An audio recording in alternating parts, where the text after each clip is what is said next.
Welcome to Legally Speaking with me, Tarun Nangia. Today we're going to discuss the landmark judgment that was authored by Justice Dhananjay Chandrachud, and the bench had Justice Dhananjay Chandrachud as well as Justice Hema Kohli on it. And it was on the master circular by RBI on fraud.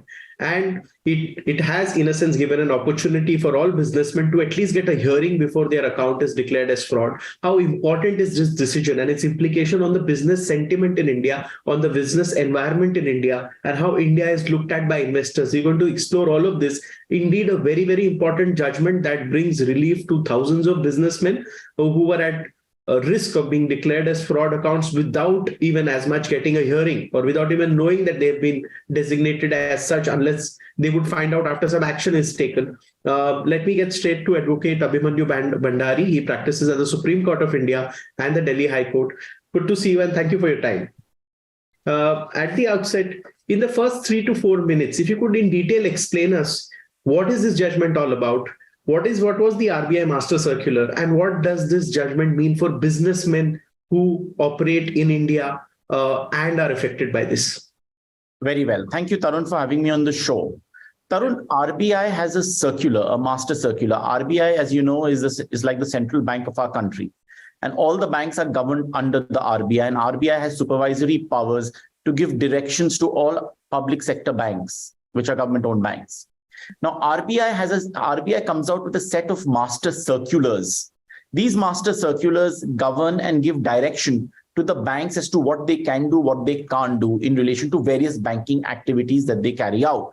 So we have master circulars on foreign exchange transactions. We have master circulars on various things. For example, corporate restructuring, CDR, various activities of a bank. Now, there is one master circular which deals with declaring a borrower as a fraud. Now, this judgment concerns that particular master circular.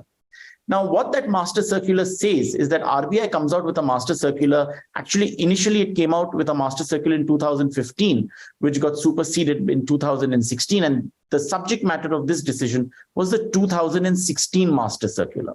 What the master circular says is that if a bank has given a loan to a customer, to a corporate entity, and it feels that that corporate entity is now in some trouble and feels that there have been unusual transactions, or there have been things which makes it alert that possibly there is a fraud that might be taking place at the corporate entity. For example, if the bank has given a loan to the corporate entity and that loan is being siphoned off, and the bank feels, look, there are statutory demands on the company which are not being met, high value checks are being dishonored, and things are not looking good, then the bank which is given the loan can conduct its own investigation, including a special audit that it can conduct on the company. And then if it is satisfied with that audit result, or if it feels that there is a fraud that has been committed, means monies have been siphoned off, or, transactions have been done which are fraudulent in nature, then the bank can go ahead and declare that company as a fraud account. Now, once the bank declares that company as a fraud account, no other bank in our ecosystem, that is all the other public sector banks and certain select FIIs, can't give any further credit to that company. Can't give even a naya paisa of loan to that company. The civil consequences are quite draconian. In a way, that company becomes away from the whole banking ecosystem, because no one can really touch that company. It becomes a company which can't get any credit. No bank will talk to you. And soon that company can be pushed to a very serious consequence of liquidation or insolvency, because the lifeblood is credit. If you can't raise capital, then you might get into serious issues. Now, given this whole system, a lot of banks, and this is a practical aspect, Tarun, because I've done some of these cases, a lot of banks started appointing their own panel of auditors to go and investigate what's going on and getting a report from the auditor. Now, when this audit was done, remember, most of these audits are ex parte, means that the company and the promoters of the companies have no opportunity to give their views to the auditor.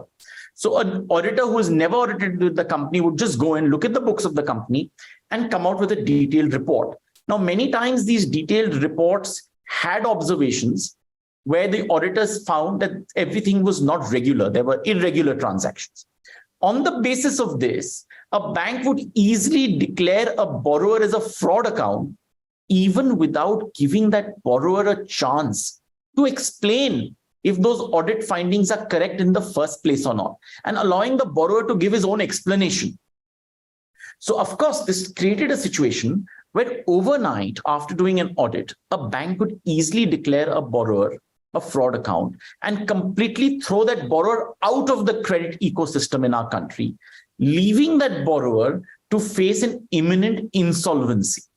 So given this situation, certain borrowers rushed to various high courts, and some high courts held that yes, this circular you have to read in principles of natural justice.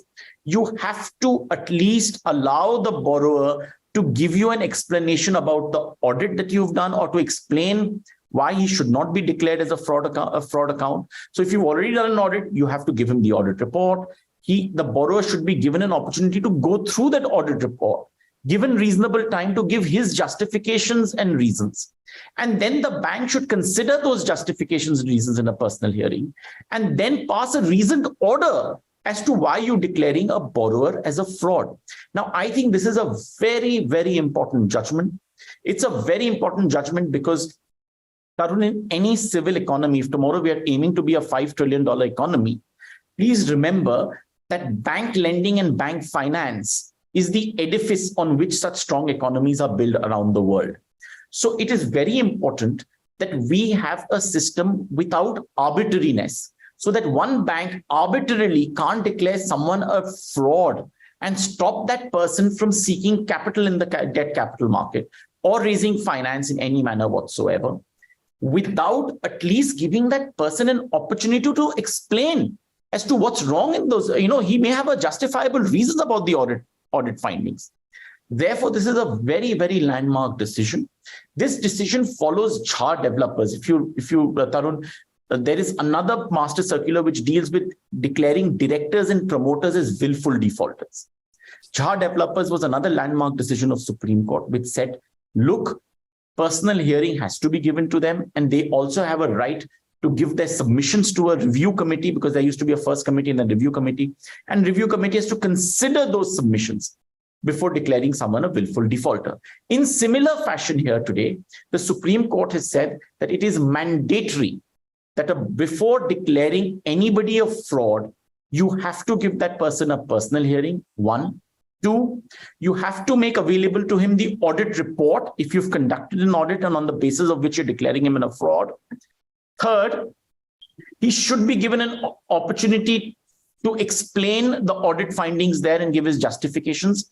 4th, there has to be a reasoned order that has to come.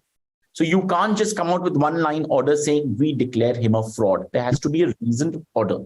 Now, Tarun, let's look at it from another perspective. This circular, master circular, which RBI has brought in, allows the lender, please understand, it's an exception to our general principle of justice that no man should judge his own case. So let's say, Tarun, if I given you a loan and you don't return that back to me, I can go to court to recover that loan from you. I can go to the police and file a case if I feel you've cheated me and you've committed section 420. But I can't judge a case on my own that, oh, Tarun, you're in default, you are a fraud. I declare you a fraud as a lender so that nobody else can give you a loan in the entire marketplace. And that is the consequence of this circular. So I think while this judgment is a landmark judgment and brings in this necessary safeguard of giving someone a right to hearing, I think one needs to now start thinking whether this circular is really productive or counterproductive. I want to, you pointed out 2-3 glaring things. You said that once one particular bank in its own wisdom, without giving any reasons, in a couple of lines order, without going into the merits or demerits, but declare somebody fraud, other banks cannot lend to that businessman, which means you are putting him out of the market overnight. Correct. Without as much giving a reason. I want to understand from you, and this is very interesting because, see, there were NPS and a policy, this circular came. Now you require the courts of India to set it right.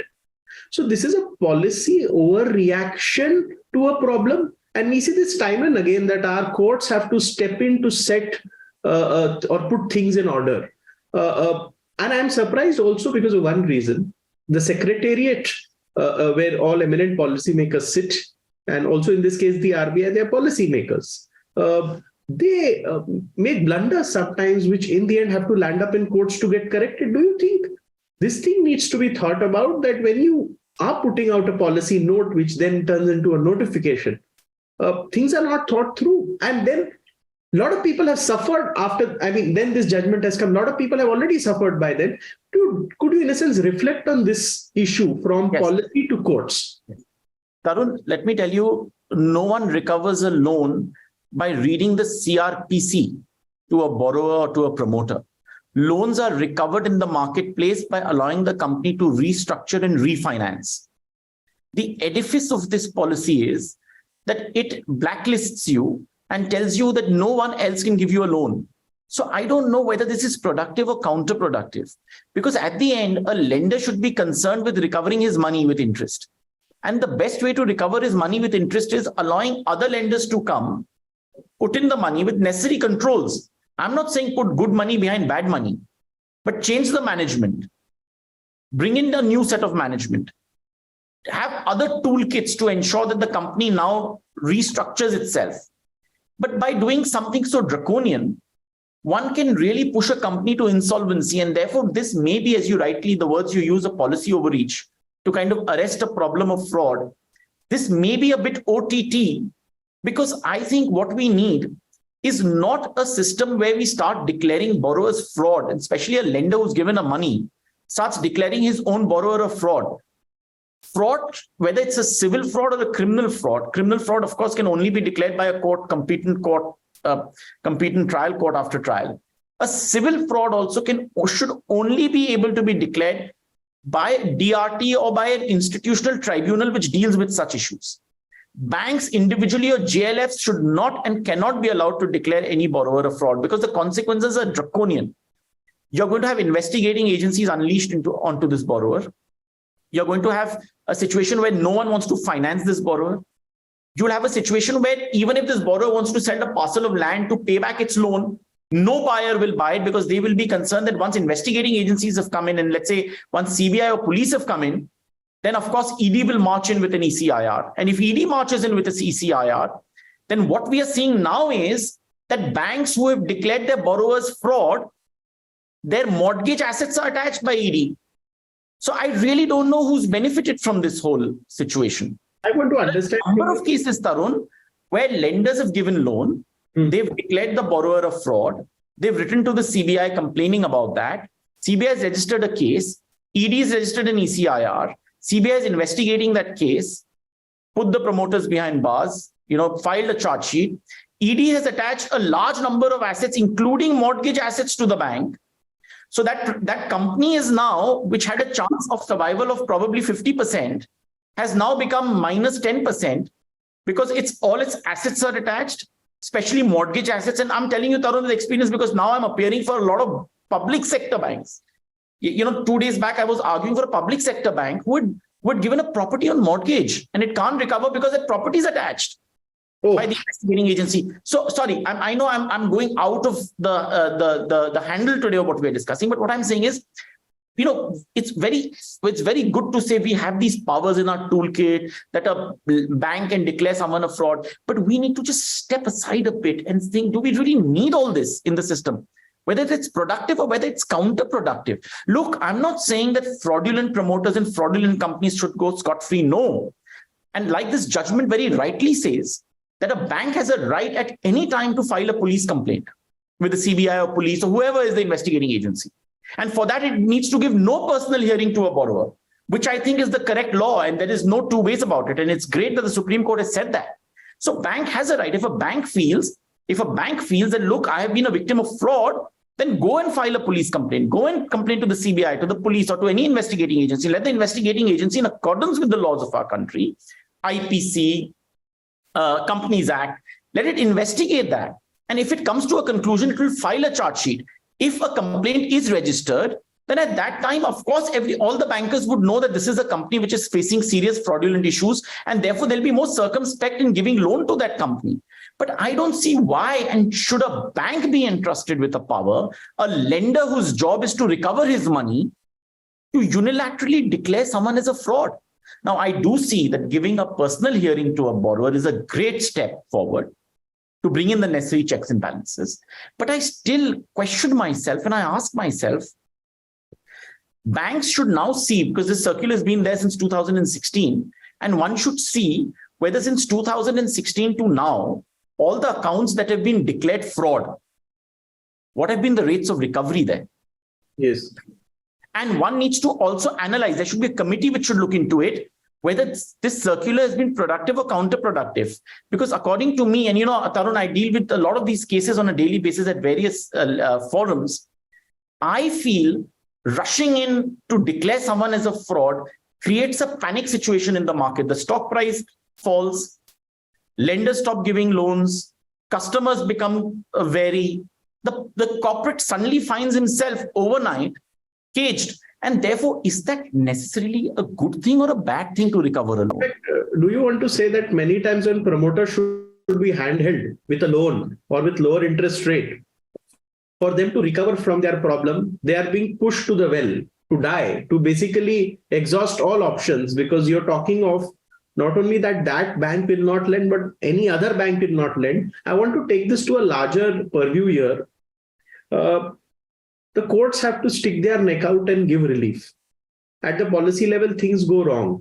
The courts have a very onerous task of going into policy and then, coming out with such a judgment. We are thankful that the judges are sticking their neck out and understanding. In the end, if you see, via this judgment, aren't courts, in a sense, promoting the business environment in India? In fact, imagine a situation where court refuses to go into such a decision. What kind of India do we have? So, how do you see the court's role in dealing with such cases? The role that the court has played. No, I think that our economy today is doing well, and I think that our economy continues to grow because of a very positive contribution from the whole judicial system that we have in our country, where any aggrieved party can go to court. Here, the borrowers have a fundamental right under Article 19(1)(g), and therefore they go to the court and they say there's a constitutional right to do business and trade in a fair manner in a country which is being infringed. And therefore, the courts have to come to my rescue to do that. And the courts did come to the rescue of these borrowers and said, okay, hang on, you should be heard. And we can't allow any statutory body, including these banks, to take an arbitrary decision without hearing you. So therefore, we are going to read in principles of natural justice. And that's the beauty of our court system. That's the beauty of our constitution, Tarun, which comes to the rescue of our borrowers, of our companies, of the most vulnerable or the most powerful. But it comes to the rescue of a person who feels that he could be a victim of an arbitrary and an illegal decision. So yes, courts have played a very positive role here. But I'm trying to look at it from a larger perspective. If you look at this circular and you ask yourself, is this really a productive circular? Because look, today we are not in a courtroom here discussing whether this circular stands the test of constitutional rigor, whether it stands, this constitutional scrutiny. I'm more on whether we need such circulars. And the answer is, I doubt whether we need such circulars in today's day and age, because look, if someone tells me, but look, we have all these fraudulent promoters running around with thousands of crores. Well, yes, then go and file a police complaint. Let the police investigate the matter. Why should a bank unilaterally declare someone as a fraud and stop that person from getting loans from other banks? So, and what about the rivalries between the banks? What if one bank doesn't want this promoter to go anywhere else? So there could be agendas and hidden agendas. And why should you have anybody declaring, any lender who has his own cause to recover a loan? He's a man judging his own case. Yes, he's a judge in his own and cause. That's not a point. And that's not a point which was, I've read the judgment, it's a great judgment. That's not a point that was really canvassed in this judgment. Can a man judge his own case? So is the justice delivery system being bypassed until the Justice Chandrachud judgment came? Was the justice delivery system being bypassed by RBI unilaterally deciding on declaring people fraud or companies fraud? Certainly, in view of this decision, borrower's fundamental right to be heard was being infringed. And therefore, the court has come down heavy and has set aside certain of those fraud decisions that were made by the individual banks and said that, no, you have to hear these people before you declare them a fraud. So there was an infraction of someone's constitutional right, and therefore the court came to the rescue, certainly. But, Tarun, just look at it this way. Today we live in an environment where we have huge corporates in our country. Numbers are massive. You are also putting a lot of pressure on the banks. I tell you why. At the end of the day, you're putting pressure on a banker who, if he does not declare someone a fraud, people might tomorrow point fingers at him. Oh, why didn't he declare someone a fraud? It's, in hindsight, we can sit back and we can say, oh, why didn't the chairman of this particular bank or the general manager of this particular bank declare this corporate a fraud? Probably he didn't, because he felt that this company was not really a fraud, and that if the right opportunity is given to the company would refinance itself and come back, and the bank would benefit more because the bank would get its principal and interest back. And that business and that decision could also turn around, and probably that company could collapse and the bank would recover nothing. And someone in hindsight could tell, oh, why didn't this banker declare this company a fraud?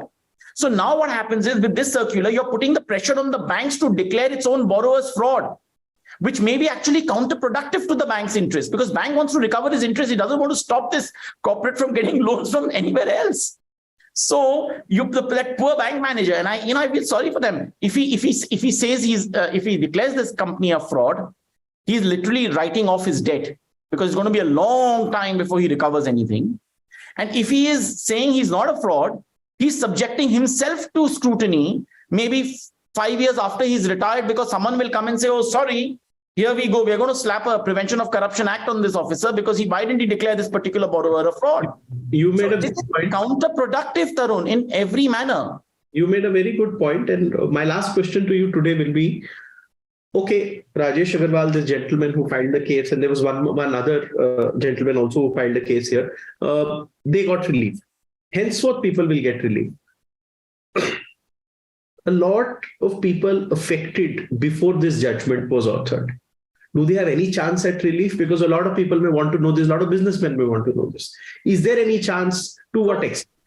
Right, Tarun, it's something I'm thinking about, because a lot of calls I've got, since this judgment has come out, where there were many people who were declared fraud in 2015, even before the 2016 circular, and after 2016 circular, who never actually went to court to challenge it.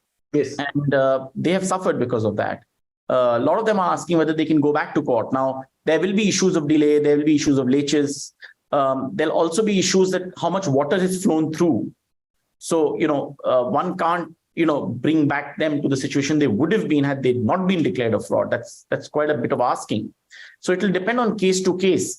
But look, one thing is very clear. There is a difference in this judgment between a civil fraud, which a bank can declare, and the bank's right to file a complaint. So in cases where the banks have filed a complaint already with the CBI or with the investigating agency, and they've continued with their ongoing investigation and if they've taken steps, then I think you can't turn the clock back on that. But in cases where the banks are still sitting on it or are still contemplating what to do, there, of course, one could go to court and one could say that, look, before they make a final decision, they should now hear us in view of this landmark and this great. So you mean there are people who can now get benefited who are in the middle of this also? Definitely. Thank you. Thank you for sharing all of this with the viewers, decoding the judgment. Also, your good analysis on whether in the first place this master circular should have been issued. Also on the business sentiment, we'll try to relook at this issue a month and a half from now again, because this involves business and real money and real lives. Thank you so much for your time, and thank you for sharing all these things with us. Thank you so very much.